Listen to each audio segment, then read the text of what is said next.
Wait, we've got a guest today, everyone. This is Stanley. I, I think we should start with that quote that you showed me.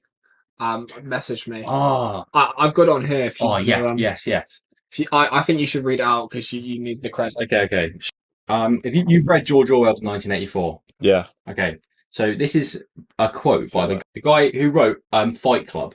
You know Oh, that classic film. oh, yeah, yeah, yeah, yeah. The I think I've author seen it. Yeah. is like called Chuck Palahniuk or Oh, whatever. okay. He's Yeah. been on Rogan a few times. He's written a quote about based on his interpretation of 1984. I want your thoughts on it, right? He said this. Okay. Old George Orwell got it backward. Big Right. Brother isn't watching. He's singing and he's dancing. He's pulling rabbits out of a hat. Big Brother's busy holding your attention every moment that you're awake. He's making sure you're always distracted. He's making sure you're fully absorbed. He's making sure your imagination withers until it's as useful as your appendix. He's making sure your attention is always filled, and this being fed, it's worse than being watched. With the world always filling you, no one has to worry about what's in your mind. With everyone's imagination atrophied, no one will ever be a threat to the world.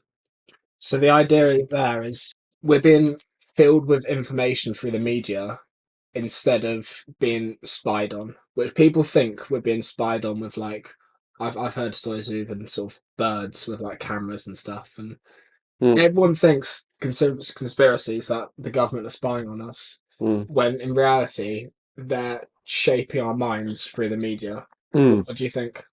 Well, I don't think it's so much the government. I think it's other people, other minds, other individual minds who live under the auspices of the government or so-called Big Brother are influencing and effectively controlling people and manipulating them in such a fashion that at least in this country and Western society, the media is owned by private individuals largely, apart from big ones like the BBC. But then they are largely, so it's not like the BBC is largely neutral.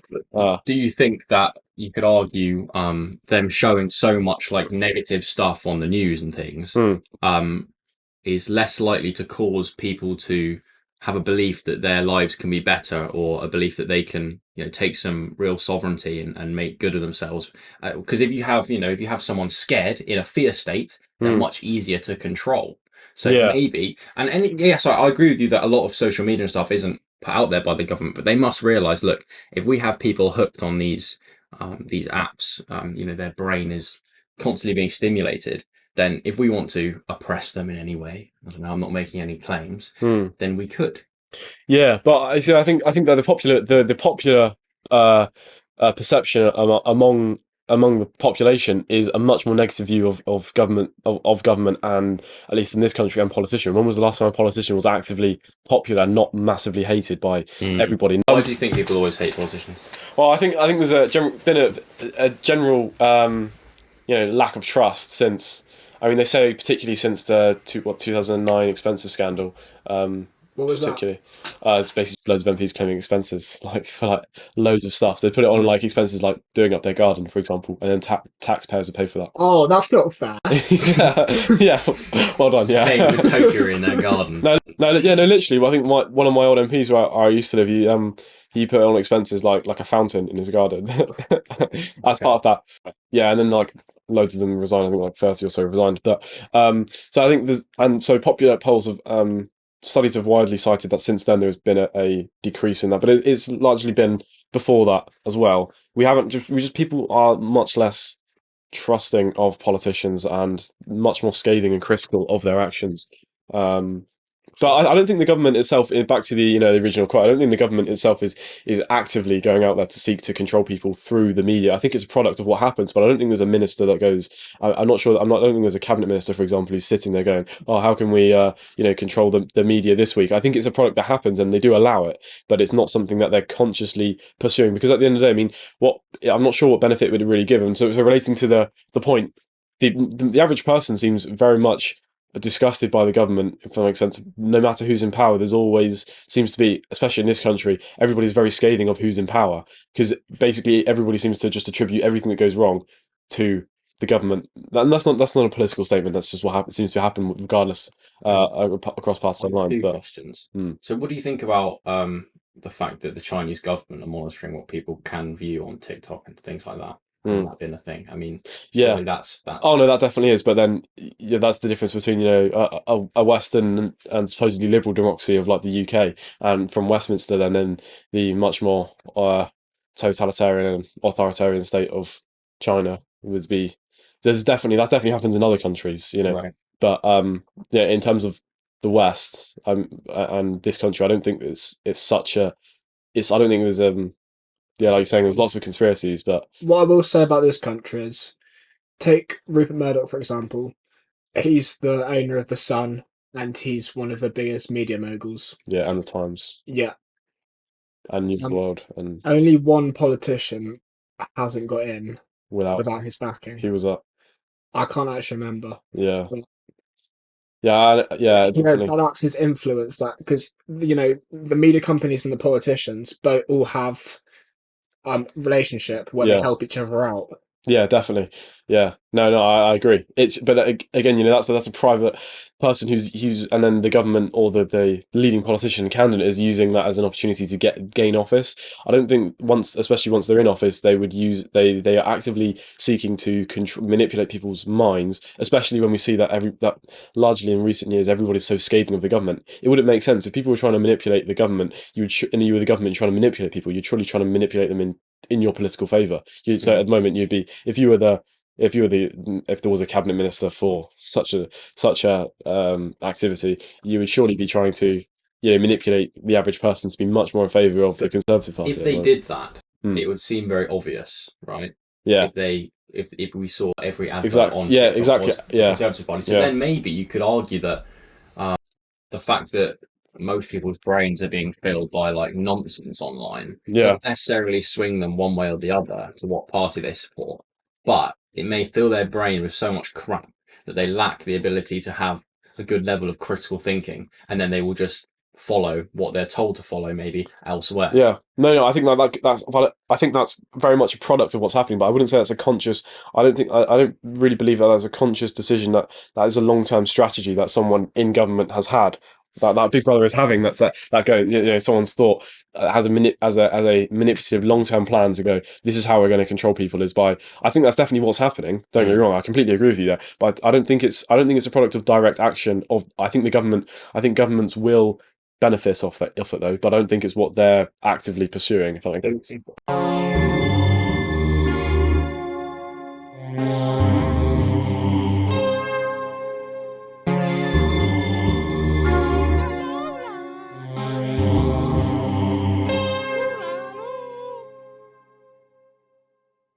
If I was prime minister, I'd be looking at the amount of time people are spending on these things, and I'd be like, this Mm, isn't good for people. mm, So why is no one stepping in and saying, you know what, we're numbing people here. mm. This isn't good. Why are they not doing that? Because they have a benefit from it. As a result of living in a theoretically, and we have a very strong, kind of a liberal democratic tradition in this country for quite some time. Um, it means that there is that the government, especially a conservative government, will largely hold the view that it is the individual's free choice to choose how they spend their time and what they get addicted to, how they watch their brain, And I and would say I have that belief too. mm. You know, Yeah, so and so that therefore the arguments we made from that kind of liberal principle is it's not really the government's place to interfere. However, where it gets tricky in terms of the like John Stuart Mill's harm principle, for example. but can you explain that? Because people Yeah, might not know. so it's basic. So so John Stuart Mill was an MP for and founding this very influential philosopher in the 19th century, and he was a utilitarian and very big contributor to modern liberalism. So what he developed something called the harm principle, which is effectively where you should be allowed to do. The government can only interfere unless you're harming somebody else. Other than that, you can do whatever you want. So he even thinks that harming yourself would be okay in a Right. respect. Does that make sense? However, where it gets difficult with this is the fact that if you're addicted to something, you sacrifice your own free will because you might recognize that heroin is bad for you and you want to stop, but you can't stop. And so therefore, do you really have free will in that situation? And therefore, that's when it might make more sense for the government to step in, which is obviously what's happened because heroin's illegal and Mm. there are programs to help people. So a similar situation could be said to happen for something like the internet, if it gets that strong where people are just that addicted to it and the effects are proven to be that bad, that might be something that, and then it would become much more acceptable position for the government to stuff it, I think. Yeah. I mean, we're already being the extent that we're being numbed is very high. Like Mm. WaterAid, they're a charity. They did a research study and they found that no longer people are reacting to these shocking images they're used to it. So now charities are deciding to show sort of more positive images of how their money's being Right. used. Interesting. Yeah. So that's the extent that we've seen so many shocking images that it's just another one, and we're Yeah. used to it. I think part of it as well is it's a very classic kind of old man argument about like something like GTA, like how GTA is like, or something like GTA, but you can literally go play games where you effectively go blow up strip clubs, and it looks relatively real, like in a sense, that makes sense. Mm. But I mean, GTA is an example, but you can play so many. I think so many people playing games where you can live, especially when graphics get so realistic today. Well, and especially with, where we're going with like augmented reality, virtual reality, you could basically have a real life Yeah, experience, but in the virtual exactly. world. And so if you're doing that, it's no wonder that people are getting desensitized to like doing like basically committing the atrocities that WaterAid report on, like in a game. That would be Mm. Yeah. So there's two futures we're sort of heading in. right. One is Orwell's idea that basically the government control everyone. Hmm. The other one is Brave New World and Aldous Huxley. Is that right? Yeah, I haven't read it, but So basically, Orwell's idea is that people were controlled through fear.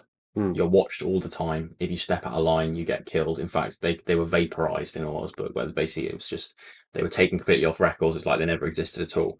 Huxley's idea is that instead of controlling people through fear, you control them through pleasure.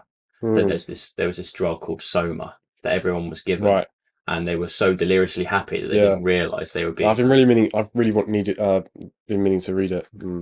But yeah, So which future do you think is more likely? I think we're already there with Huxley's version. Yeah. But it's not the whole population. It's a lot of the youngsters. Well, But I know, but I think the modern day society it's conditioned people to live in a much more, as we were discussing earlier, a hedonistic society. People seem to be largely just living for pleasure. They seem to have much less long term goals and much more focused on immediate pleasure, instant gratification. instant gratification, and that they're simply living for the pleasure, and they associate that pleasure with goodness, if that makes sense. Do you think we'll see a long term like drawback from that? Say our generation when we're like in our 40s. Yes, I think so. I think it's going to be. I think it's negative as well because there's many reasons as a problem as the problems with hedonistic societies, but one of the big problems in terms of as a long term perspective is again similar to what we were discussing earlier, is how pleasure will just become meaningless because it's just so experienced all the time. If we're always experiencing we're just basically being numbed by, and we always need new hits to the next level to stimulate that pleasure, and so therefore we're gonna be more hungry for things, and I think that can be representative as to why we are such a hungry society. I mean, not physically. I mean, like consuming material goods and devout, needing material goods all the time. I think that largely could be said for as a reason for that. If that makes sense. So what's the solution then? Because It's very tricky to. cake is nice. So how do I not sit around and just eat cake? Yeah, exactly. Now, the solution, I don't think there is definitely not an easy solution because it comes back to that thing. If we talk about governmental interference, or do we talk about a different way of educating people to form a different type of society, is effectively the main difference. And also there's the other factor of the fact that it may be a problem, but it's not necessarily our job to judge. If people are happy destroying themselves, then is it really our place to say that someone is doing it wrong and criticize someone else's whole lifestyle because they're doing something differently? However, their lifestyle might be affecting the rest of society's lifestyle, and therefore that might become a big issue, which might be what happens there. If we're talking about consuming material goods, as we were just a second ago, then that could be very detrimental to the environment. Well, it is, and other people. If we talk about, like, I don't know, sweatshop factories or like things. Well, I think just generally, if less people are willing to be uncomfortable, they want to live with pleasure, then less people are going to Exactly. work hard and do difficult things. And if less Exactly. people are doing difficult things, Yeah. then Yeah, they it's go down. yeah, exactly. Yeah, no, it's exactly that, and that's exactly the big problem. But also, if you look at it from a really practical point of view, like a really straightforward and simple example, if we had to ever go to war and had to introduce mass conscription, but we have loads of people who only live for pleasure, aren't willing to put themselves in uncomfortable situations, we wouldn't do well at war. I don't think we would do well at going to war today, really, because of that. Could you Kind of. could you possibly solve the problem through education? Yeah, but again, it comes back to that kind of thing. As again, it's that more relativist argument. It's like who are we to say that we need to educate people?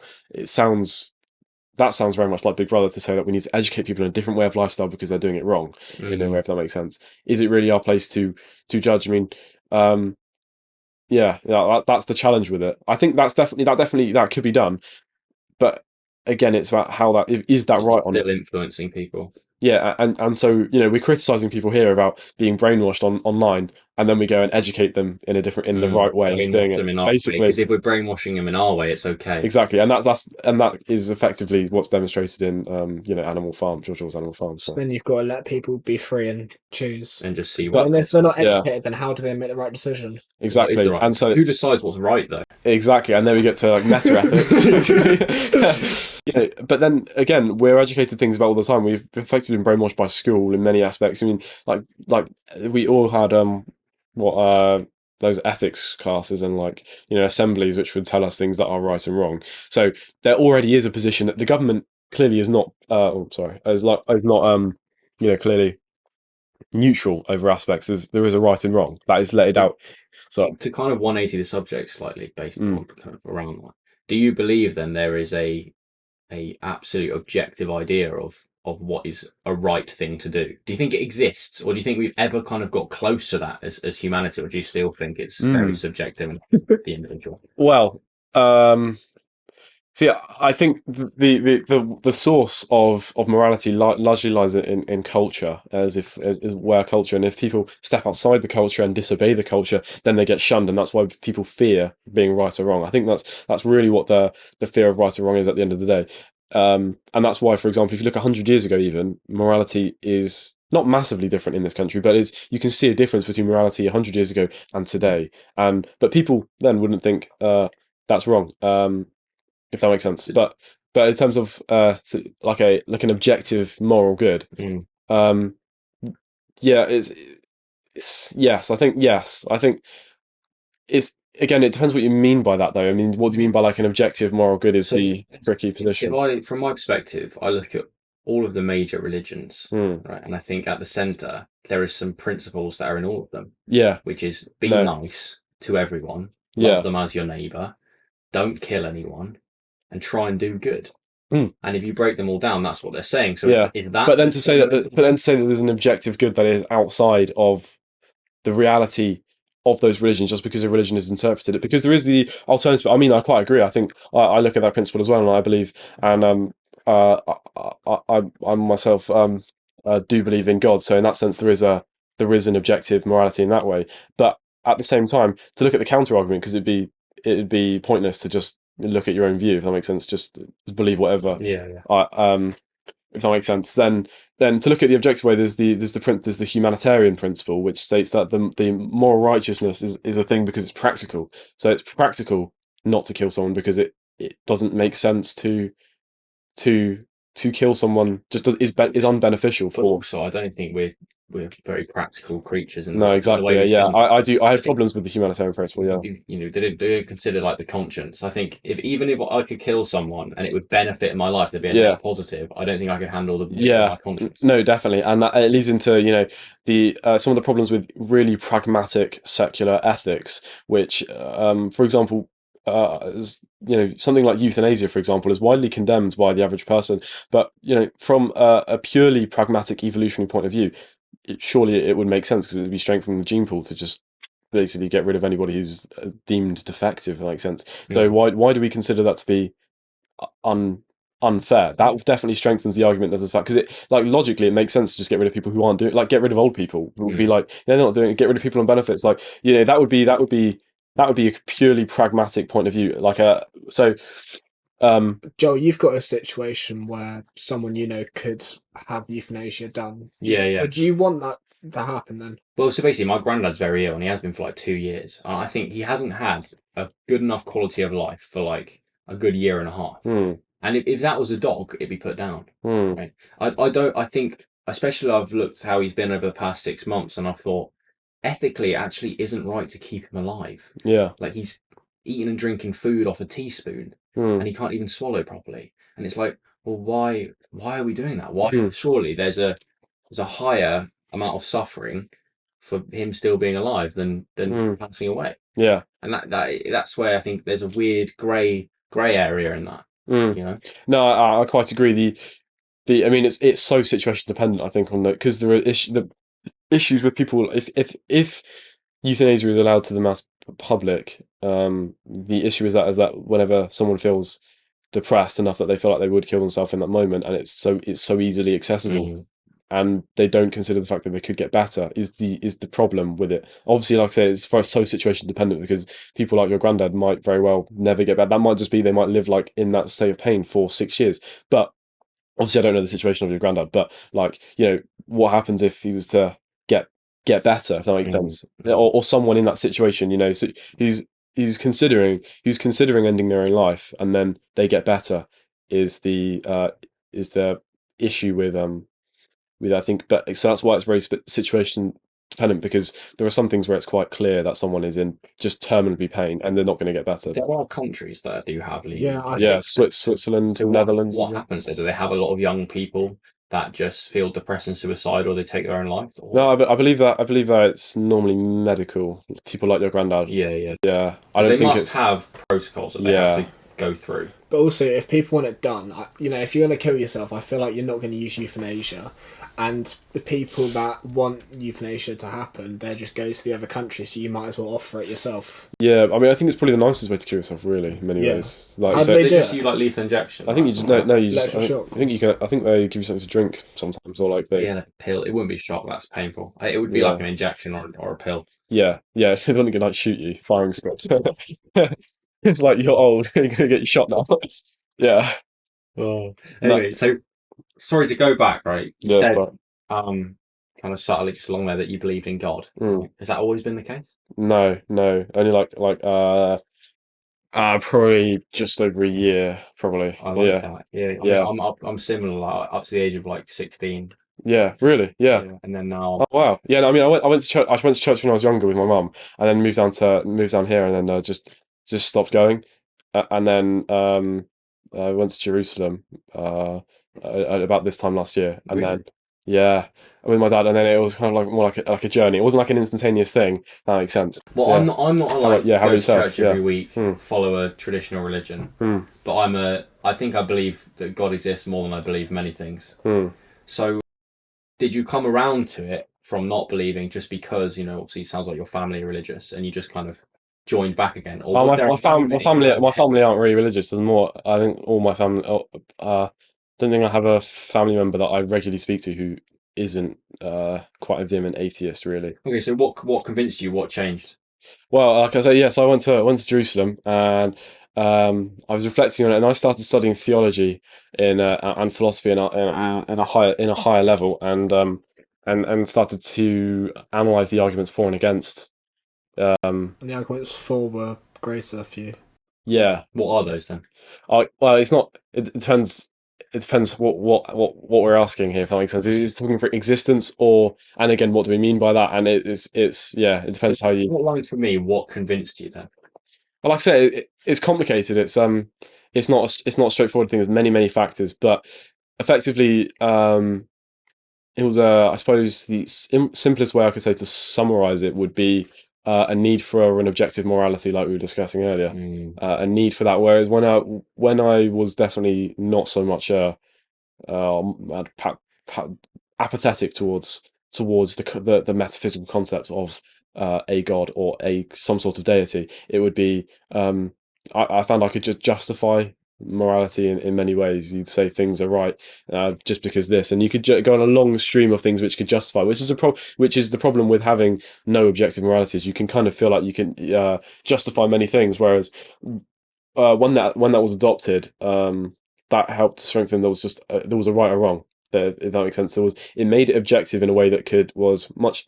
You couldn't justify those things that would previously be deemed morally corrupt, perhaps. But also the concept of God's existence is widely been misunderstood. It seems it's not. I mean, very, very, very few theologians through history have claimed that God is like Father Christmas in the sky. I've said that to you before, haven't I? That it's not some bloke in sandals. Exactly, yeah. And most Christians don't believe that anyway. But it's more uh, and like prominent theologians, like the most influential, you talk about Aquinas, he constantly warns us of anthropomorphizing God and the problems that entails, and that should really be emphasized. And but also that the fact that God can't be a physical entity, and therefore, what do we mean when we say God's existence? Perhaps it is, as like Don Cupid talks about, is he coined the term theological non-realism, which is what he's an adherent of, and that effectively means that what he believes is that God is nothing more and the language game is what he calls about, and that comes from Wittgenstein's philosophical description of like language, and like how when we use language, it's just within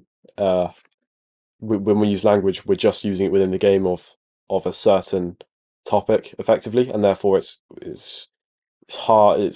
I wouldn't say it's impossible, but it's not for, like, for example, the scientists to judge the believer's place because they're in a different language game. I don't understand It's God. what he's saying that we can't. Like we have language to comprehend what God might be. Yeah, well, yes, effectively is the fact that our language can't comprehend it. But Don Cupid's saying is that there is no objective reality outside of the language game of God. So effectively, the terms that religious people use, religious discourse and language, God doesn't exist outside of that. If that makes sense, that's what he believes. That's why it's called theological non-realism. Now, I don't particularly adhere to that, but one of the convincing arguments for me as to why a belief in God sprang about was, well, if it was the case, if there was no objective reality in God, it wouldn't make a single bit of difference, and therefore the arguments for existence of God can be said to be rendered completely irrelevant in many respects. That makes sense. So it wouldn't matter if it was, even though you wouldn't be able to, but like definitively prove that a God didn't exist. That makes sense. Mm. Then that becomes entirely irrelevant. That makes sense, because the effects can be seen without regardless of existence or not. Like any sane believer will, which is most, I would say, would be would definitely confess the fact that there is no conclusive evidence for the existence of God. That's a considered fact, except it has a profound benefit on those people's lives. So therefore, that exists in that sense. Perhaps God only exists in the pages of the Bible, but therefore he still exists. When you ask someone, do you believe in God, is what you're really asking, do you act in your life as if God exists? Yes, because that's maybe a better question to ask. But I think the believing in God is a good question to ask, because it doesn't mean saying, do you believe God exists? That's, I think, because often people will be thinking of God existing in a physical sense, as if God is literally in the sky, like as an entity. But then I think believing in God is a good question to ask, because it doesn't necessarily mean that God does exist in a physical sense. You can believe in God without. Yeah. However, I should clarify that I don't hold Cupid's position, Don Cupid's position, but of theological non-realism. But the question that I posed to myself was, what would happen if that was the case? It wouldn't make a difference. So with these religions, though, they represent God as a physical in figures, yeah, but they do this. Some of them do it through one God, and some of them do multiple. Yeah. Why? What's the argument between one God versus multiple? Well, I think gods? realistically, isn't it all just symbols for the same idea? They just had to create symbols that people can understand. Do they represent sort of like different emotions, each sort of god? And Yeah, well, we've got the kind of Abrahamic, typically monotheistic religions where there's just one God, but then the polytheistic religions like Hinduism. yeah, Hinduism, and there's lots, but like they I think I do also hold the position, the fact, like, I recognize the fact that I would be, for example, a Muslim if I was brought up in a Islamic country, if that makes sense, because I recognize the fact that it's a sense of tradition, if that makes sense. The reason I'm a Christian, I can say, is definitely partly, if not largely, not entirely, but largely because of of a sense of tradition is the fact that your family going back generations and generations and generations all believed in the same God, and there's a great sense of comfort, if that makes sense, kind of coming from that position. So, however, my belief in a God, not necessarily a Christian God, comes from rational uh, uh, rational discourse and weighing up of arguments, rather than it being just out of tradition, if that makes sense. The way that I interpret the God through Christianity, which I think that's what people mean when they say they're Christians, is they're interpreting a higher thing through their tradition.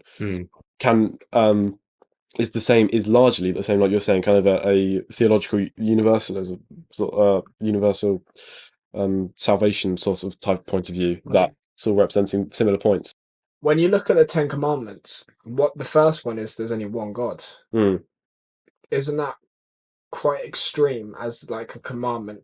Like, whereas all the other religions have multiple, and then the argument, what's the argument for there's only one God? Is that everything is connected, everything's everything? And yeah, well, I mean, lots of a common phrase that people say is the fact that they'll say you can see Jesus in that person, for example. But now, and at first that seems like a very arrogant statement to make. But actually, the more I was thinking about it, was actually no, that does make sense, because when if we think that since 325 at the Council of Nicaea, when they put down the Arian heresy, as Constantine called it, Constantine. Wait, I'm not sorry. What's that? 325. So like in 325 AD, Emperor Constantine of the Roman Empire, he converted Rome from its polytheistic religion to its monotheistic Christianity. And that's why it's the Roman Catholic Church, for example, because that. So he called the Council of Nicaea in 325 AD, and that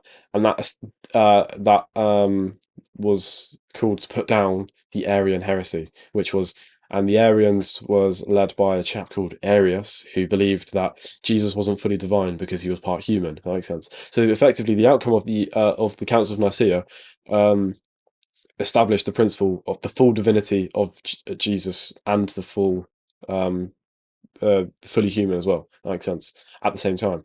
And so, but to go back to that point, I mean, it goes what effectively saying there is when people say they see Jesus in them, what that means then is if Jesus is fully divine, seeing God in everybody. That makes sense. And again, then what do we mean by God?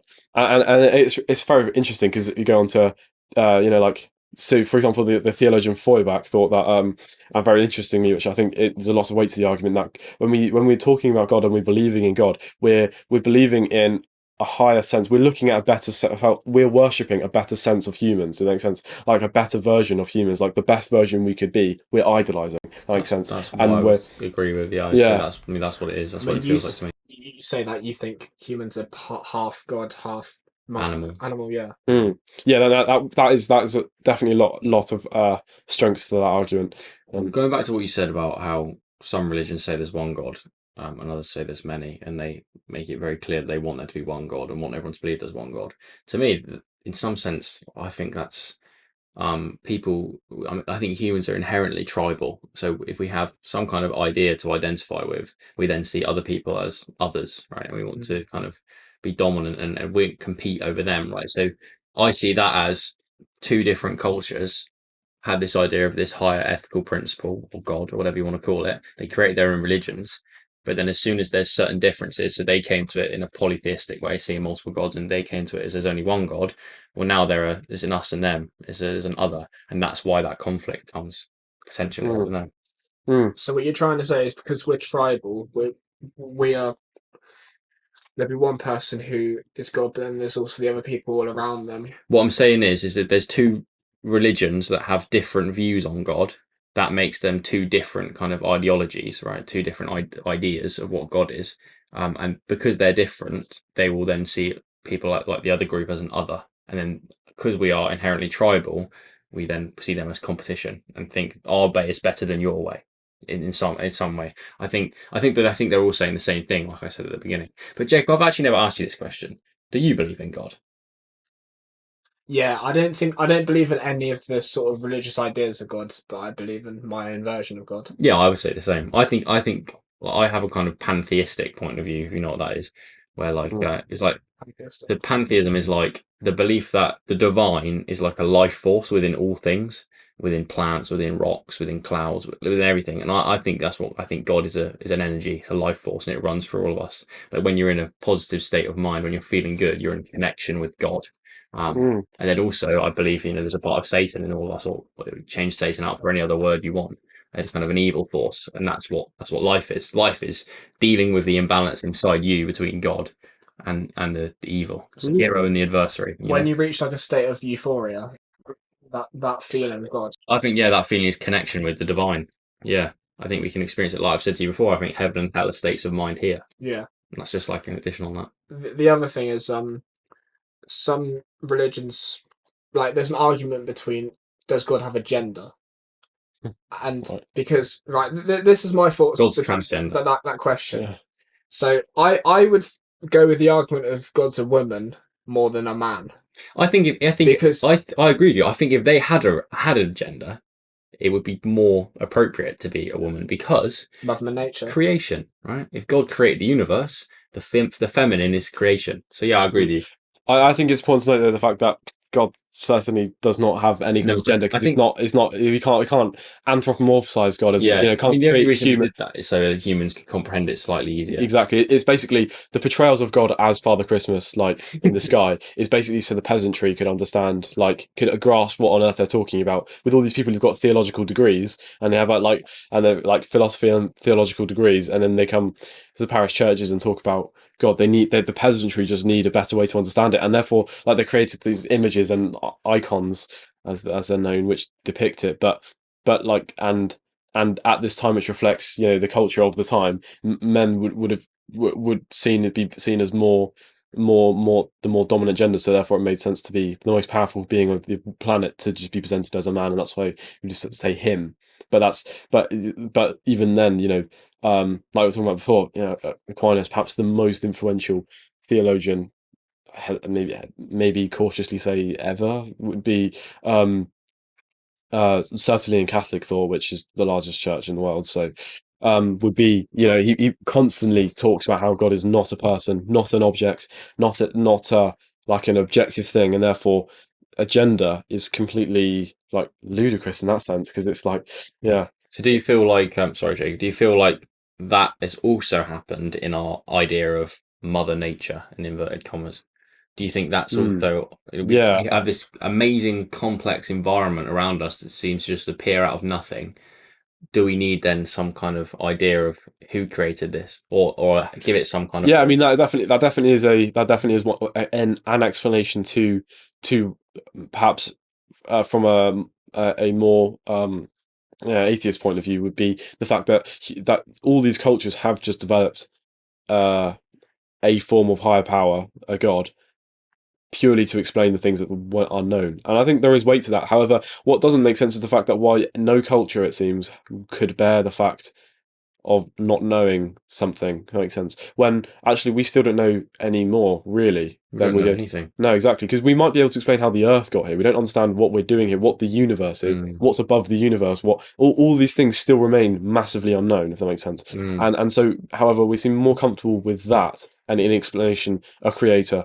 So therefore, it doesn't quite make sense. And it is important to note that, like, even African tribes that humans have previously came across, which have never been touched before by the outside world, have a god. That makes sense. They're completely separate. Two cultures which have developed completely out of directly out of influence from each other. Both managed to create, and that's a big argument to suggest that there must be something, because, and again, it's like different interpretations of a similar thing. I mean, they develop different gods, obviously, but they're like, but then they're often representing something that needs approval and has ethical status. So. I mean, that kind of shows what I was saying, in that there's an inherent piece of the divine in every human, and that is potentially necessary to manifest. Exactly. That in some way. Yeah, and it comes back to like Aristotle's definition of the different types of souls. Like, he talks about like a vegetative soul. He makes three distinctions between types of souls. He talks about the vegetative soul, which is present in all living things, but including plants. Then the appetitive soul, which is included in all animals and in humans, but and then there's the intelligent soul, which is just in humans. So and that's a really good distinction to make, because if we can see difference between a plant is definitely not like an animal. An animal has a different type of conscience too. So the appetitive soul is effectively, in humans anyway, is our natural desires that feed our brain, that we can recognize for like to reproduce and to like eat, and like really basic desires. However, animals we can see are effectively controlled and dominated by their every move. They have no, and one of even like the great atheists such as Richard Dawkins, they recognize the problem of consciousness, about this intellectual soul, about there is no evolutionary benefit to this conversation right now, Like for example. me, But yeah, me and Jacob have spoken a lot before about how dogs, or like just animals in general, like I've said to you that they're just run by instinct.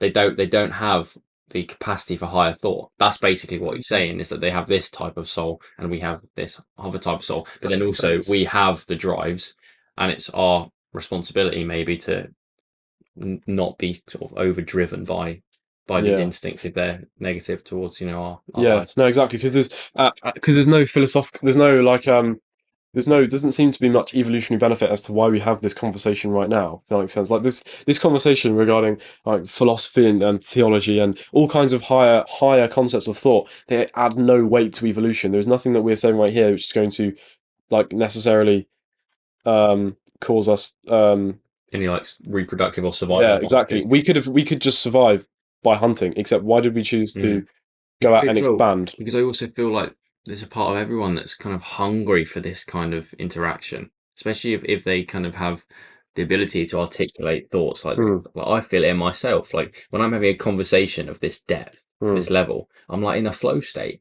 I feel in this optimal mood. Yeah. So what? I mean, the counter argument to this is the fact that perhaps we have developed this. Perhaps there is an advantage to evolution. The fact that we are constantly and very greedily just looking to make ourselves more comfortable all the time, which does fit with this hedonistic society that we were talking about. However, that is a much more recent thing, it would seem, that we've developed into. But we're constantly developing, and so perhaps this is just a product of things. We do lots of unnatural things, so perhaps this is just a byproduct of that, and it does add weight to evolution, perhaps, and to make our lives more comfortable. But but then again, why hasn't any other animal evolved to do that way? And if evolution is just for survival, then that raises problems as well, because why are we here? Like, why are we doing this now? We're also very social creatures. Yeah. That was part of our survival, was you had to be part of the social network. If you weren't, you would die. So maybe the fact that you have a conversation on a deep level, you connect with those humans on a deeper level, then you're more integrated into the social group. And therefore there's reward mechanisms that then make us want to do that more. Yes, yeah. But then I think, evolutionary psychology, you can just apply it to everything.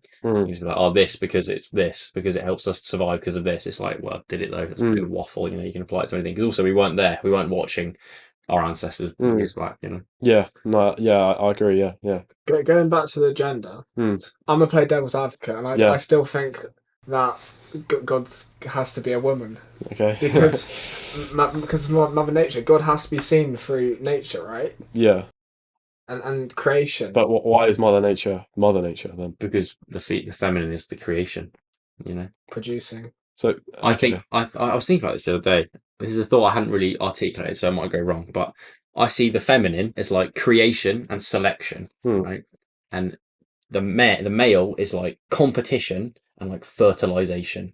And there are fundamental roles in reality. And we have to have both of them. And that's kind of how I see it. And I see it even in our complex dating world as 18-year-old lads. It's like the girls select. That's what they do. And the guys compete. Even if you don't want to admit that you're competing. And that's seen throughout like most of the animal kingdom as well. Like was it peacocks with like the men have the feathers to impress? Yeah, exactly. Impress the women. You can see that with nature, because nature is creation, it's everything around us, but it also selects, natural selection. I wouldn't say that. I'm not sure if nature itself is creation. I think nature is the product of creation, so therefore it makes sense. So maybe that does make sense that God would be a female if we take it in those terms. But I also don't think it's necessarily. I feel like it's quite a big leap though to make from the fact that to infer that, because typically females could be said to have an aspect of creation, that therefore to make that leap, that therefore because of that aspect that we can identify in a female on in this reality now, that therefore God would be a similar thing, if that makes sense. Yeah, the argument against it would be, okay, if that's the creator, they have to have sex and Jacob's just imagining a massive god porno to create the universe. They need to reproduce with a man. Yeah. And so where does the man come from? Because they can't do it by Satan. themselves. So you're saying Wait, is that possible? no? Nah. So you're saying God's. So if you're saying God's a woman, then they need to be fertilized to create the universe.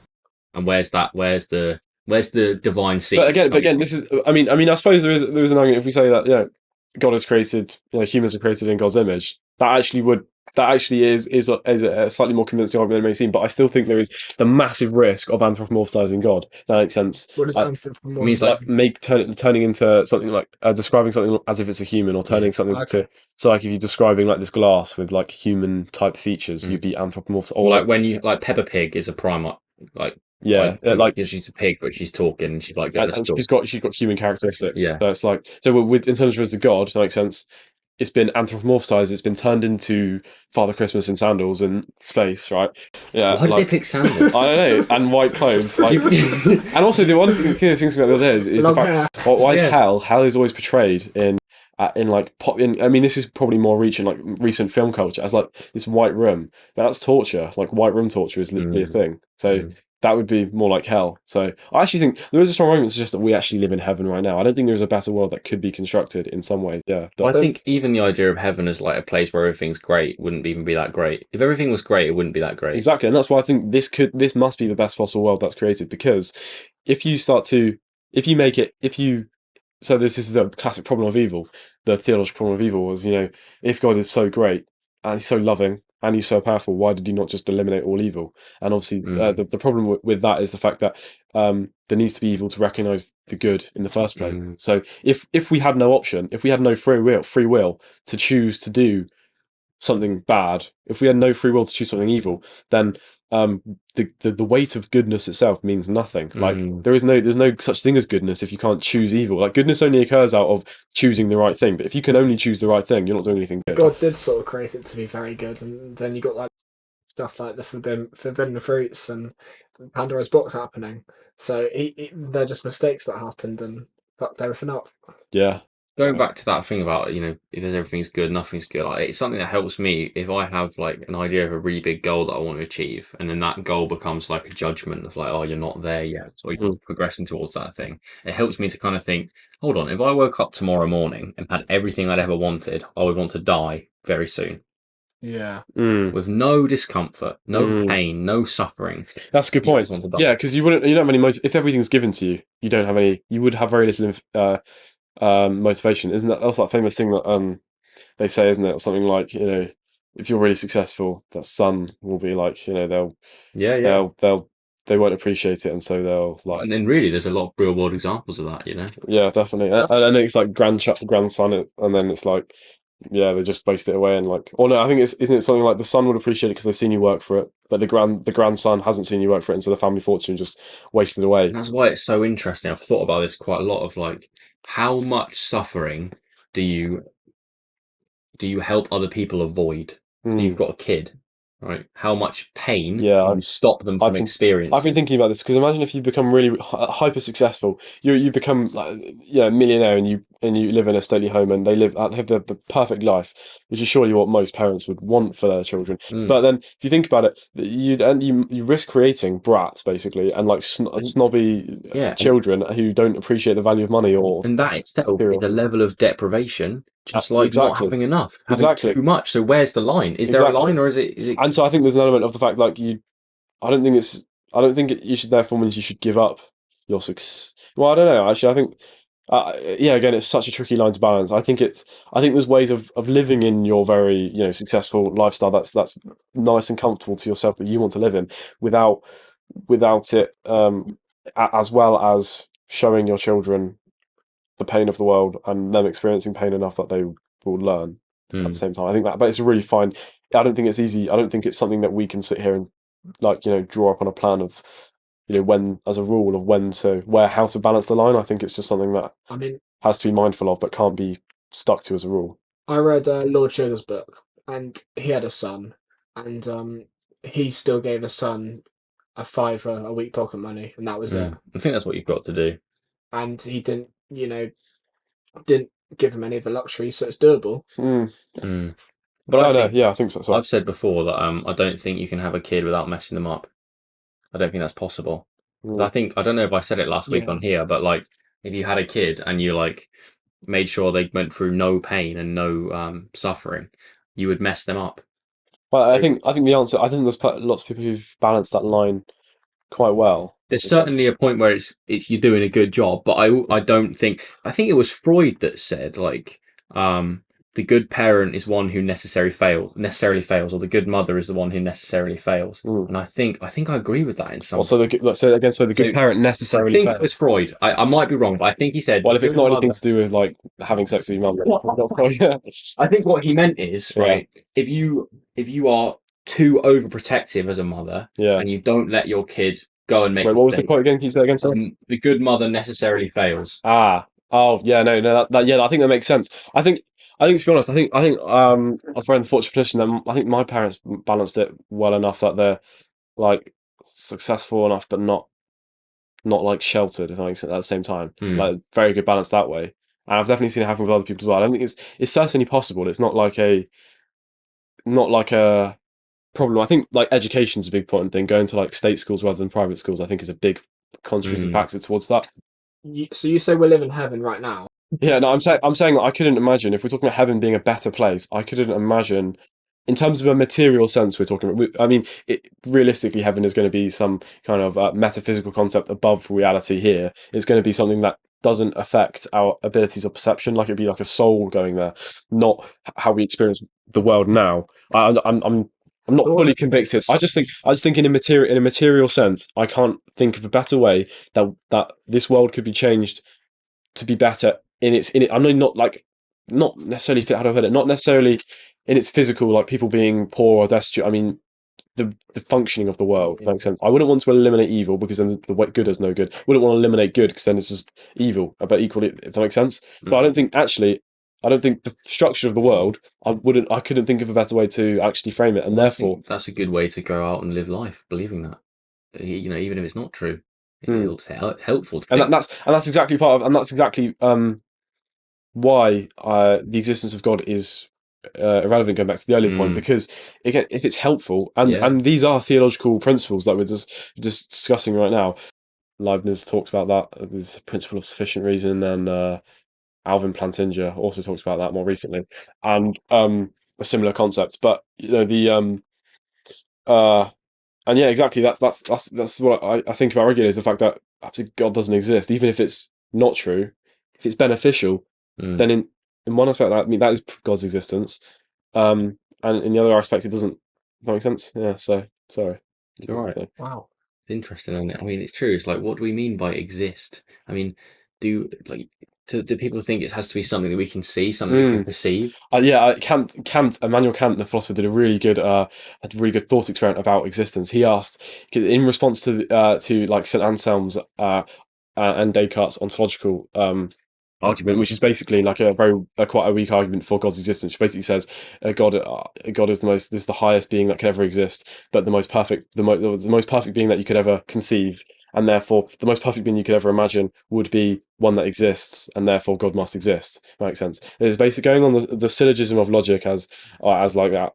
Makes sense, but it for quite obvious reasons it's not. Anyway, so Kant's response was existence isn't a quality. He put the thought experiment was you know, if you close your eyes and you describe a photo and say you describe someone and be like, this is Jake is doing it. Yeah, he's like, oh yeah, you do it then. Yeah, it's like if you do this, I go so if I imagine a person, right? Imagine this person, this girl. She's got blonde hair. She's got pale skin, and now she exists. There is no added But quality that's the there. thing, right? So if we're saying, let's say for a moment that to count something as it exists, you have to be able to like touch it, like this table. This table exists because we can hold it. Yeah. But where does that put thoughts? Because thoughts drive everything, basically. They drive everything you do. Because your thoughts become your beliefs and your beliefs drive your actions, right? And if we can't hold thoughts, we can't smell thoughts, we can't taste thoughts, So we do can't thoughts see thoughts. exist? Yeah. Do they exist? And Yeah. you can't say they don't exist because they run everything that you do. Exactly, and then we get to the argument of actually how do we know? I mean, we only experience things that we perceive to be existing through experience. If we took away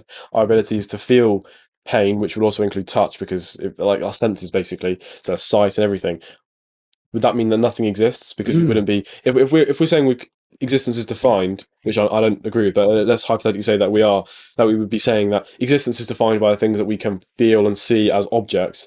If we then can't feel those things, and we're blind, we're deaf. If we're saying as well that things that exist are just like objects that you can hold, we don't actually see the world that way. If you look at a book, right, you don't see like a bit of tree that's been like manufactured into paper, and you don't see ink, right? You see meaning, you see stories. In the same way, I look at this glass of water. I don't see glass, and I don't see hydrogen atoms and oxygen atoms. I see hydration. So what's going on there? Why? Yes. Look, a door is just a thing to get through. It's not a piece of wood that you move. And even these terms that we've described two objects, and then their uses, water being their human uses. A door doesn't have a use in itself. It has a use to us because we've described it as a door. That makes sense. So you said What's the next question then? Oh, you want to carry on with? It's organic. It's all good. We don't need questions. So you said questions are good. Yeah. You said the soul goes to heaven. Could go to heaven after this. Yeah. What would that look like? What would heaven look like? What would the soul look like? What would the soul's version of heaven look like? Yeah, unknown. It's completely unknown. What do you think it would look like? What would I think? I don't think it's anything that we could describe in a material sense, because I'd be trying to describe it in the sense it'd be like a physical feature, whereas it's metaphysical, so it's above physics. I mean, if you think about it, Jake, right? You look at the light spectrum, right? The actual amount that we can see, and if you think about sound as well, the amount of like sound waves we can hear is tiny compared to the whole spectrum of light. It's ridiculous. We can't even fathom it, right? So you think about this tiny percentage, 0.00001% of light that we can see. Let's say the human body, the meat vehicle, dies and our soul goes somewhere else. Then we're not restricted by our human senses, and then we can perceive everything on that light spectrum. And what that looks like, I don't know. You can't even say it looks like anything. It's just like insane. Exactly, and that relates to the previous point we were discussing about if existence is related by what we can experience, then by that definition, then all the other aspects of the light spectrum and the sound, they just don't exist because we can't experience them. Makes sense, and that adds quite a bit of weight to your solipsism argument about. What about things like psychedelic experience? You take a substance, it changes your brain chemistry, and suddenly you're seeing different things. You're able to see more on that spectrum of light and electromagnetic. Yeah, and so when you're experiencing those things, but if you believe that experience is reality and experience is what defines existence, then when you take psychedelic substances, then you are actually accessing a different type of existence. Could existence be just what you're existing or everyone else existing? Well, and you don't know. How do I know that your existence is the same as mine? Exactly. How do we even know? This is how do I know you're real, bro? Exactly. No, I know. How do I know that you exist outside of the times I interact with you? I don't. No, exactly. Yeah, and other consciousness. We have no verifiable of other consciousness. You might just be an NPC. Yeah, exactly. People slag off my solipsism argument, but this is proof. Wait, I bet there's Hold on, can we clarify for the viewers and me what you mean by that? That the theory that only the self exists. Oh, okay, yeah. I don't know if it's. I don't think it's bro, proof. do you All think you know is that you Jacob, exist. do you don't think know anything else? But do you think I'm real? I think you're very you're heavily coded. Coded. Because the NPC has tiny amounts of code. Right. People that are around a lot, they have had to have more detail in them, so they have more layers of code. So you think that this life is like a matrix? It's like it's like Jacob's game and everything else is simulated. If it's code, if you're saying people are coded, then that means that someone's coded them. Someone has to consciously get creative. This is just one world. There's an external world which I don't think to this world. I don't think solidsm can be said to be proven. I just think it can't be likely though. I don't think it's likely. I just think it's the fact we can't prove other consciousnesses is the problem of other minds. We can't verify another person's conscious. Pulse, but that's just the body though. That's just the body. But conscious body. You put electricity in a heart on a table and it'll exactly. But you could put a bear on the table and give it it's got. You could see it's got a pulse, but it doesn't have a consciousness in the same way that it'd be able to engage in a higher thought, as far as we're aware anyway.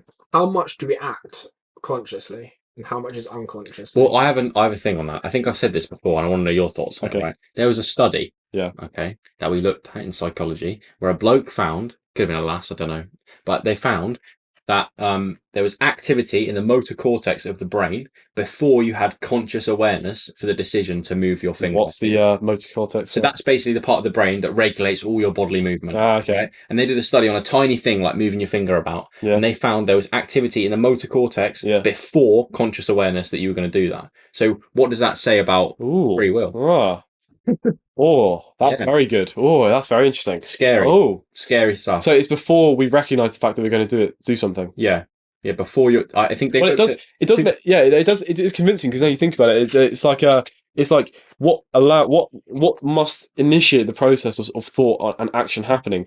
I mean, beyond the thought itself, the thought must have come from somewhere. Yeah. Have you read Stephen Pressfield's The War of Art? No. Oh, it's brilliant. So basically, I haven't heard of it even. I like his theory. Okay, so he's a writer. Yeah. He basically says that what you're supposed to do when you write or when you do anything creative is you sit down and you do the thing, right? But what's happening while you're doing the thing is there's these metaphysical beings. He calls them the muse, right? That put these ideas into his head for then him to write the thing. And he says our human ego thinks it's us doing it, but it's really not. And it's like, when I reflected on it, I was like, where do my thoughts come from? I don't know. Yeah. So maybe there is. Maybe there's these metaphysical beings ventriloquizing and putting thoughts into our heads. However, I suppose a not fully counter argument, but a aspect of a counter argument might be the fact that lots of our thoughts arise out of the circumstances that we are put in. If that makes sense, we think things in response to things often more than we have we chosen that. Well, I mean, if we for example, like right now, it's like, the things that we're all discussing and the thoughts that we have as we discuss, they're in response to what someone else has said in the conversation. I don't think I know what I'm going to say before I say it. I think I just say however, what I'm relating to that, it doesn't disprove it because you still how is the process that you're able to process information that quickly of what someone said and think of reaction that quickly, if that makes sense, in response to it. It doesn't disprove where the thought comes from because someone else might have suggested a response subconsciously. I think what the brain does when you're saying like how do we comprehend things so quickly is when we're a kid and we're learning how to speak and interact with people, it's very slow and it feels very clunky. Right? But then those neural circuits for those things, because we're using them all the time, they become so conditioned, it's so smooth. So that's why when you say something and that noise goes into my ear and then my auditory center kind of take the meaning out of it, and then I make another noise with my vocal cords. You understand that noise because we've done that for 18 years. You had the practice basically, and it's the circuits in our brain are so quick that they are quicker than the consciousness in our prefrontal cortex. But they used to be slower. Definitely, bro. When you're a kid, you have to think a lot more before you say something, or at least it's slower, isn't it? It's like when you do anything. Like when I shoot a basketball, if you take someone who has never shot a basketball before and they have to go and do that motion, it's really clunky. Yeah, but it still does. But the problem with that is the fact that it still doesn't say where thought actually comes from in terms of we might be. It might be quick, and it might be in response to something that's being said. It might be quick, but it doesn't say. But the response is still different to what has been suggested. So, and that difference of response has where is that coming from? How is that being processed in such a way that is then explained differently? I don't think our thoughts generated by us. I think they're floating around us right now. Yeah, and exactly. And then if like you're talking about before, difference of terms, it's literally that would be from a very perhaps an arrogant theological perspective. That's just God, isn't it? I mean, basically these things that float around that's everywhere puts thoughts into brains. That's just our thoughts. Well, here's one thing. That's actually an interesting theory. Actually, Carl Jung said that people don't have ideas; ideas have people. Right? And when you think about it, you look at someone, if you know what ideas they follow, you know what they're thinking. So they're not really them. They're not thinking that. Is it possible to have an original thought? Does that exist? Because because of influences of it, all the influences, whether it's some metaphysical being planting thoughts in my head, or just through everything I've experienced, everything I've consumed, especially in a postmodern world. Do I have my own thoughts? Are they me? And what is me? And what is going on? Or am I just some meat vehicle that's just following this program? It blows my brain. All of this. No, definitely, that's fascinating. Yeah, I don't know what to think about it. No, neither. I mean, it's because it's not the reason why it's it's because there's no clear answers to it. Is why it's almost incomprehensible. You know what I mean? It's because it's not something we can speculate about here and go, there is a right or wrong answer to. In fact, all of these things, but particularly something that is just so unknown. Sorry, It's God our thoughts.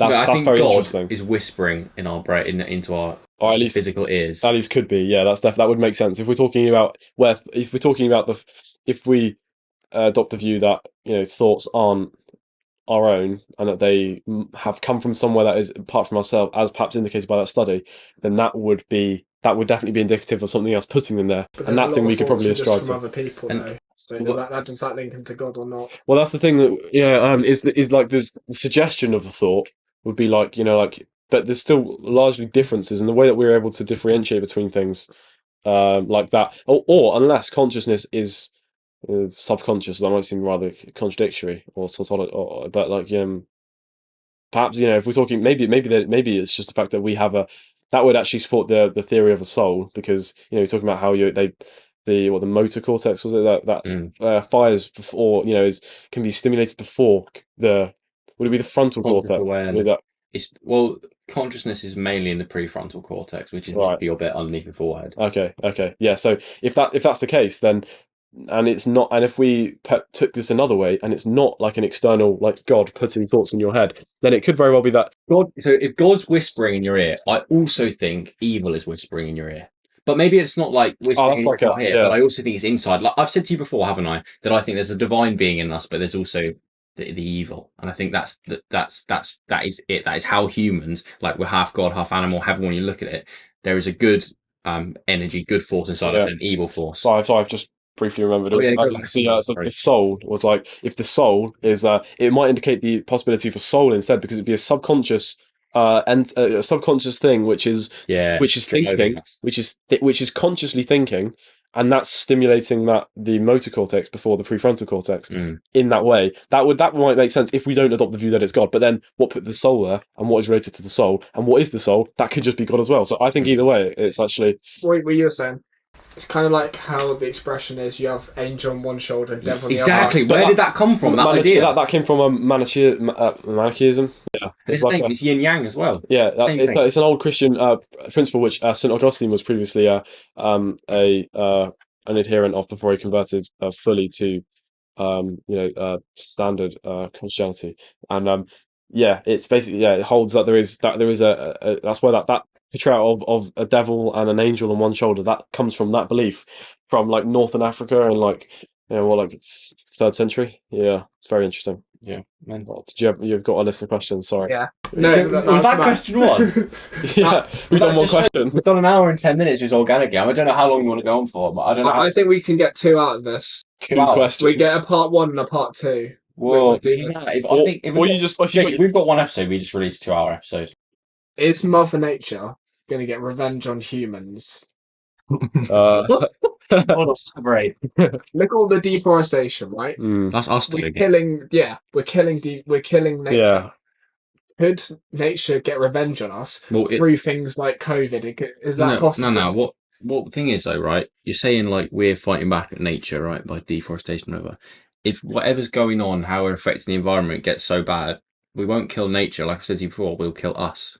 So we're just doing it to ourselves. The planet will continue. So maybe human beings will die off, and then maybe the cycle will continue because there'll still be single-celled organisms existing about, and then there'll be another few million years, and we'll have some more life forms in a few million years, and the planet will still be here. But maybe that is Mother Nature's revenge, though, is the fact that we're just going to end up killing ourselves. Maybe that is the deceptive trap, is that we're killing ourselves slowly, eating away our own tail. Like that'd be real nature fighting back on us. I'm not saying stuff like COVID and wiping out a load of the population. Well, I don't think it's necessarily made in a lab in Wuhan, so yeah, and but also it's interesting, like those kind of things like COVID, when they've proven to happen, big outbreaks of that seem to happen every 100 years or something. Like 1920, was it Spanish flu? Yeah, and then 100 years before that, it's like I don't know. There's lots of them. I remember seeing like a study that seemed to suggest that these things happened every 100 years. There seemed to be a very large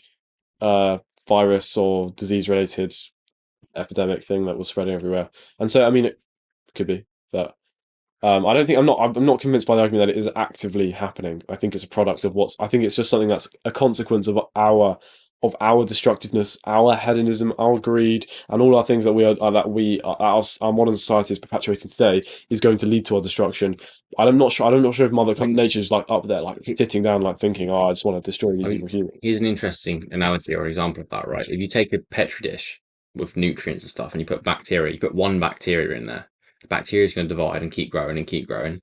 And there's if you can keep supplying them with nutrients, and the population will grow and grow.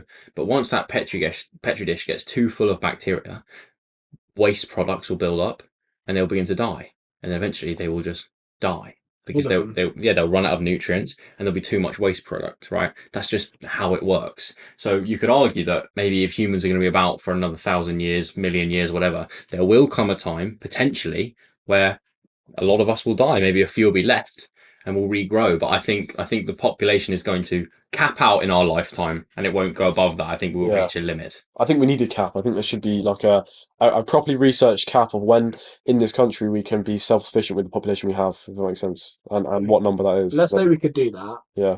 9 billion's the cap. 9 billion for Britain. No, we need the world. Yeah. Oh right, yeah. We reach 9 billion. What happens? I don't think we could do it. I don't think we're going to reach 9 billion. We couldn't do it on I don't think we could do it on the world because you can't have jurisdiction over. Thing is though, let's say we had a number for Britain of who could come in. Then what do we do? Just build big balls? Well, we've got the sea, but right. But what do we do when some lost immigrant from a war-torn country arrives in a little boat starving? What do you do then? You're a guard, right? You're on the beach. Yeah. And she's there crying. She's got 3 kids. They've got no food, no clothes. Well, they have some... She's not stark naked. She's got a robe on of some sort. Okay. They've got nothing, mate. She's rowed for hours and hours, mate. Yeah. You know, the lactic acid is built up. She's dying. She just wants some love. But there's a difference. What do you do? Do you say sorry? You can help people. And there's a difference between like helping people and then like accepting send them back on her way. No. Supplies. Seriously. No. But that's the thing. There's a difference between helping people and then accepting a long-term permanent residence population growth of people who are comfortable here, and the comfortable population, should we put it, of non-refugees in that example, of people who expand, if that makes sense, people who live in houses like just like this all across the country, if that makes sense, that population expanding. But helping people is a completely different matter, because those people, there's in extraordinary circumstances, but the ordinary circumstances, like people just living in normal towns and things, that should definitely have a cap on it, because helping people can be, that's very much situation dependent, and so it's very hard to put rules on something like that of war. I also think that with our generation, we're not really going to have to worry about that, because it feels like there's a general consensus that less people want to have kids. Yeah, like, I see it in our generation, like literally most girls, like 50% of girls, I'm like, yeah, I'm going to have a family, and they're like, oh no, I don't want that. Yeah, I'm like, bro, if half the people don't I think have kids, so the population will halve. Yeah, no, exactly, and I think there is actually, I think you're very much right there, and there is we were discussing before about the problems of having like a population cap, and the problems of that living in a liberal democracy or over population control. Then there's problems with that, but and so actually there is a real chance, there is a real possibility that it might be solved without any of that. It might just be that people just choose to have less children. The problem is at the moment is that while that's happening, that population is being bumped up by the massive immigration that we've had in recent years. Normally, and that could be a challenge to it. But we also seemingly need immigration to do the jobs that the population, which is declining, can't be bothered to do. Literally, just can't be bothered. I suppose that's one reason why abortion can be good. What do you mean? If we don't have abortion, then I mean... Jacob hates abortion. Confirmed. Really? I'm pro... Oh, be careful. I'm pro-choice. Okay. But the argument... Well, no, he can say whatever he wants. The argument for... What do you actually believe? The argument for pro-life, that's one thing, isn't it? It is, yeah, it is a thing, yeah. Like, the population would be more stable. Yeah. Yeah, no, so that what actually might happen is that, I suppose, maybe if we're talking about 50 years' time, this has had its cycle. We've got to the point where the population is decreasing massively because people aren't having as many children. And then instead, the pro-life position comes back in order to bump it up. That might happen, yeah. If there's no abortion, most of the babies that can be born are just going to have like 17, 18-year-old mothers who don't want them. That's not good, is it? A child that's brought up in a secure environment, it's proven to do that. It's going to do a lot better. Yeah, exactly. And I mean, it works much better in a place where marriage is valued. But now the divorce rate is so ridiculously 45% or something, depressingly, and it's proven, or statistics, well, some statistics proven that children who are born outside of secure relationship, marriage, basically, children who are born outside of will do worse at school and life, that and be is finally. scary, man. And so my point being is, if marriage is so undervalued and traditional family values, then that would seem to indicate that actually children who don't grow up in those stable environments would be. But the difference is the fact that, previously, like 100 years ago, for example, everyone would get married before they'd have children. But now people are saying contraception and abortion are needed largely because people are having children outside of wedlock and outside of the secure situations to have. Whereas that's kind of unprecedented in many respects. And so the solution is to on a large scale anyway. Yeah. Sex for marriage. No, I don't think it should be illegal. I think it should be personal choice. But I'm joking. but Obviously not. But no. But I mean, in terms of like socially, I think it's. I was reflecting on this the other day. I think that, I think that the sexual revolution of the 1960s, where people started having sex for pleasure, has been much more destructive than it has been positive, really. And that's I agree. Yeah. because of just like the sexualization. I mean, largely of like women, for example. Like if all you have to do is look online and you see adverts of like women just strolling around in bikinis and like only focusing on like chest, basically, like or like, and it's like incredibly revealing clothes, and that's now valued I've for. realised that there's a massive market for them to make loads of money. But if there's more incentives to get married, won't people just divorce again? Yeah, I mean that's the problem, is you shouldn't get married if it's like not the right situation. And equally, there's lots of people who should be divorced who don't, like, because they're just in unhappy marriages. But I think the sexual revolution did more harm than it did good, because of these issues. People just have frivolous sex, which then leads to Kids being flung off to orphanage. flung off. On a little catapult. Yeah, little slingshot like Bart Simpson. Yeah. Right, tossing that's aside. Jacob's plan. Yeah. That's what he wants to be. I want to be a Father of the child year. slinger. Yeah. No. I think it's just a risk. It's not guaranteed. Obviously, it's just a risk, which then means that like things like abortion and contraception then need to happen in order to stop that risk. How do we decrease the divorce rate? Oh, that's. I think that's a big question. Yeah, it's a big question. Can we just educate and be like, right, stick with someone who you're gonna marry? Well, as they say, why would you be happy if one girl makes you happy? Imagine what 10 could do. So why would you say that? That's true, though, isn't it? Because one good girl's worth 1,000 bitches, in the words of Kanye. Yeah, but yeah, no, but I don't think many people perhaps realise that is the problem. Does that make sense? Like it's our problem is that most people probably don't see that, because again, I think it's partly logic because we live in this hedonistic society with instant gratification, instant pleasure. Therefore, they don't see the long term. They're not valuing the long term benefits of having a stable like wife or husband, for example. And they'd rather just get with that instant gratification of getting with like the random girl at the club. Anyway, so hold on. There are parts of our biology that are wired for sexual variance, though. So shouldn't we just follow that? Yeah, well, I don't. But no. I think they are. But if it's held just for reproduction, that's different in terms of. It's not saying that sex itself can be. That can never be said that sex itself can be bad. But I think the circumstances in which sex can happen can be bad. So I think it should be. I think it has to be accepted that sex itself is for. Like it's pleasurous, so people do it more, and therefore they'll produce more. From a biological point of view, I mean, surely that's is to just continue the species and make as many babies as possible, and that's why it's pleasurous. It's not the other way around. It's not pleasurous because biology was nice to us. I don't think that makes sense. Is that no? It just felt like it. It's annoying, though, isn't it? It's annoying that things that might be bad for you feel so good, like cake and KFC. Yeah, I think it's so hard to say. Like it's really tricky, and and this is why I've got to be so careful about making blanket rules like sex is bad, sex is good, for example, because they're all so situation dependent. You can't sit here and say that all sex is bad. I just think there's definitely situations of people who go around and have lots and lots of sex with lots of random people, and they don't appreciate those people for themselves, and it leads to a very negative. They're not humans, are they? They're just objects to. Yeah, or they talk about having sex with someone as having sex, not getting to know someone. It's the primary focus of that conversation when they talk about how many people they've had sex with. It's not. I mean, it would be weird to say I've known 5 people. I've got to know 5 people.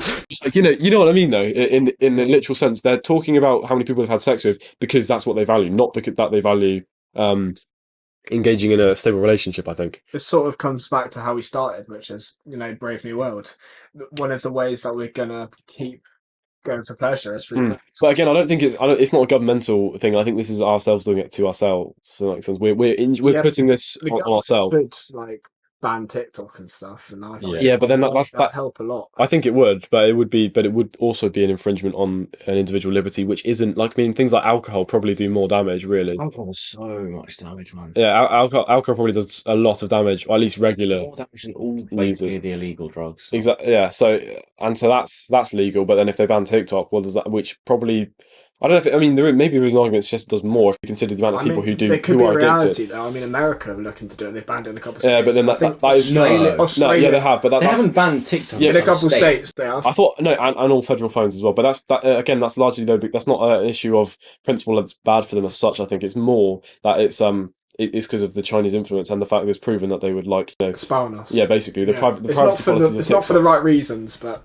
yeah, exactly. It's not. Anyway.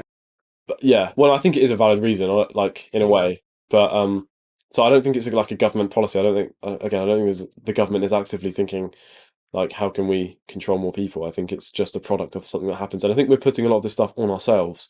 We think we're so free, and so therefore we start to in recent times in a postmodernist world, or a revolution is a good example of this. We're freed from the constraints of not having sex. Suddenly, we're free to have lots of sex, but then it means we're also free to become addicted by things like pornography and the sexual pleasures that can happen, if that can entail. If that makes sense, and the dopamine hits of those things and those gratifications, and therefore we think we're free because we've suddenly been liberated to choose these things. But by doing that, we've given up lots and lots of freedom because we're then addicted to things such as TikTok. Everything comes with a negative. Everything comes with a pain. Exactly. Yeah. Yeah. So what's the point in keeping like innovating and coming out with the next thing if it's just going to come out with something bad? Because it's better than sitting around doing nothing. That's worse, isn't it? But then we enter this future that's just going to be highly like virtual and not driven. I mean, I think that as far as we might go into that kind of virtual world, there will still be a good troop of human beings who don't want to be involved in it, and the normal life that we live now will probably carry on in some places. Sort of. There will be parts of the world, like if we look at a map of the world, there will be parts of the world where it's like ran by AI, like everyone's in the metaverse, right? But then there will also be parts of the world where people are just normal. It's like how there's the Amish, but it'd be like a whole country or something. Yeah. I think, however, it gets trickier though if people start trying to, as the classic problem with pretty much all of human history, is if people start trying to impose their values of an AI dominated culture on someone else, then that's when that becomes a problem. What do you think about like powerful families that like have standards, and there's such thing as like disobeying the family legacy and stuff like that, because families have become less powerful over history, and now there's not such a thing as the reputation of a family. Do you know what I mean? Interesting. I think, is it relating to traditional family values, or like family as in, I mean, like kind of like more like oligarchy families, or like What's an oligarchy? Well, I mean, like kind of like a wealthy, powerful family. Yeah. What? So is it if they're I important? feel like it's becoming less important. I have an interesting question then, Jacob, right? Let's say you meet a girl that you want to marry, right? And she says, we're taking my surname. How do you feel about that? You had to take your girlfriend's surname. I don't mind, to be fair. So that shows that you don't really mind that you wouldn't be like titled with your family legacy without what you did. Your name would be changed. Do you know what I mean? Yeah. Because I think if my wife to be was like, we're taking my surname, I'd be like, nah, let's double barrel it. Let's do it, but do both of them. Because I'm the only left now young male with my surname, and I don't think any of like the older. I mean, one's like 46 or whatever. No, older than that, 55 or whatever. I don't think he's gonna get married, right? So I'm the last one with my surname, and for some reason, I don't know why. Maybe it's just my weird ego thing, but I want to continue the name on. I don't even know. That makes sense. That's the sense of tradition, which is, I think, largely it's been more and more. I think tradition has been slightly declining, perhaps, in a way, in terms of its popularity. But yeah, no, I think it is. I think those kind of things are important. But at the same time, I don't think surnames really define family in a way, if that makes sense. I think it's more complicated than that in a way. Like, because you could have people who have the same surname as you, but you're not close to them, or they wouldn't necessarily do those things for you. But you might have people who, surname definitely isn't. I think, like, biology, well, not even biology, just family as in, those who are your Blood. yeah, but not even like if you're adopted, I think the same thing applies. Yeah. But like blood as in like the people who you're effectively raised around as your or that you treat as your blood. If that makes sense. What I Would would be say about family legacy, I don't necessarily like. I was thinking about this. It is very important to me, but not in terms of people who are behind me in the family tree, but more the people that are in front of me. So if I break down all of my motivations for everything that I do in my life, the fundamental reason I do what I do is to be a good husband and a good father. That's pretty much it. And that really is the underlying everything. Yeah. If I knew I was never going to be a husband and never going to be a father, I don't think there'd really be a point.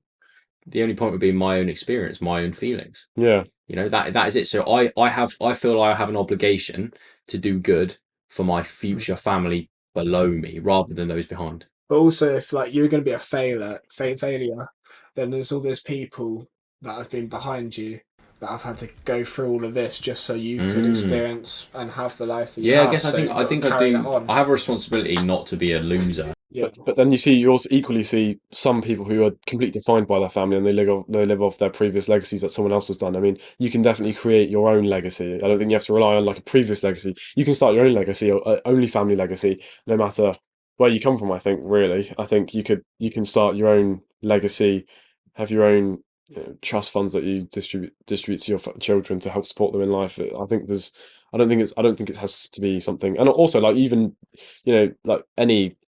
Even if there is a family legacy of any kind, that had to start from somewhere. So, yeah. But there are these families that are very powerful, and apparently they're more powerful than the government, and they control the world. Like well, now he's going like the what, he's talking about the Rothschilds, cabal the and Rockefellers. the dark elite. Also, like yeah, Or like was it the Saudi royal family owning like how all those football clubs Owning Newcastle United. and also like Scary. how much percentage of London do they own as well? Well, And no, like and more extreme examples, the Rothschilds owning all the banks basically in the world. mm. It's corrupt, mate. The world is corrupt. I news. News. News. So basically, Stanley, this is a regular feature that we do, All and I basically find a story on the internet about AI because it's quite current, right. and we have a little It's discussion bullshit about every it. time. No, no. All of it is true. It's Last just week- niche. Last week he talked about a robot that had been enrolled in some college in Tokyo, and they didn't know it was a robot, and then they used a fake face on Zoom. And this girl fell in love with them and went on a date with them. She didn't realize it was a robot, and then she ran away. Oh, that's so fake. I can show you the article. Oh, sorry. Written by some guy in a basement in Tokyo, just trying to go viral. Yeah. Anyway, AI news. Let's go. Okay, so there's an AI that's got himself a gig as a paper round Right. in Okay. Wales. In Wales. Yeah. Wow. Now what? Where is? So his job's not very secure because the company's not doing very well. Because They spent all the money on the robot. no one buys paper. No one buys the newspaper anymore. Dying industry, right? Yes. Yeah. So this company's it's on the downfall. So they bought a robot. They ordered, yeah, because it'd be cheaper. They ordered one on Amazon. Labour and stuff because you usually have to pay. It's a fixed cost for You the. don't have to pay a robot. Not wage. Yeah. You just have to pay the fixed cost, and rather than the cost for the kids going around on the bikes or whatever. Mm-hmm. And it's a bit weird though because once they get the robot, they get a bit more complaints. They're getting some bad reviews on their service.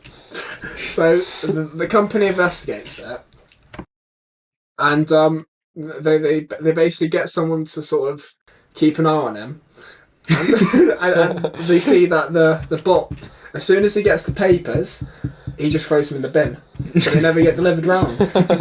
How does the robot know how to put it in the bin?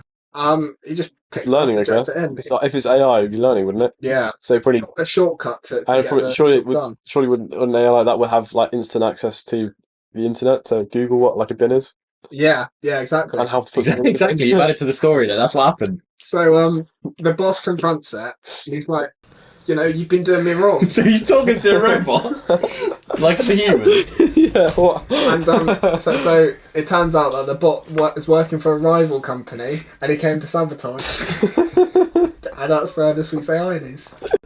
absolute trouble. There's no way that happens. Heavily In verified Wales, source. Well, Yeah. it's Bro, quite Wales- possible.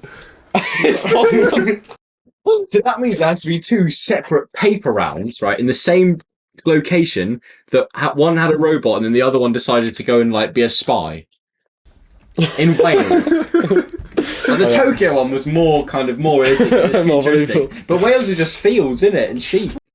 But surely there's enough like young Welsh teenagers to go. But I think robots are a bit cheaper. Do you know? Yeah, Well, yeah, in terms of the outgoing cost and the maintenance. It's just a shame that there was the opposite company who obviously hired a bot from an external company to establish the competition. yeah. How's the robot getting around? Is it cycling? I think so. Yeah. It didn't really say. I'm not too sure about the details on that bit. It's just riding a normal bike. What does it look like then? Is it just like a square with like a hand that chucks the paper, or is it like? It looks like the Tesla bot, so it's sort of like walking around. And stuff. There's a Tesla. What? No way in Wales. Sorry, you're telling me the newspaper people are already running out of money, so they decide to invest in a robot. Surely they don't have the money for that. They just got Get a loan.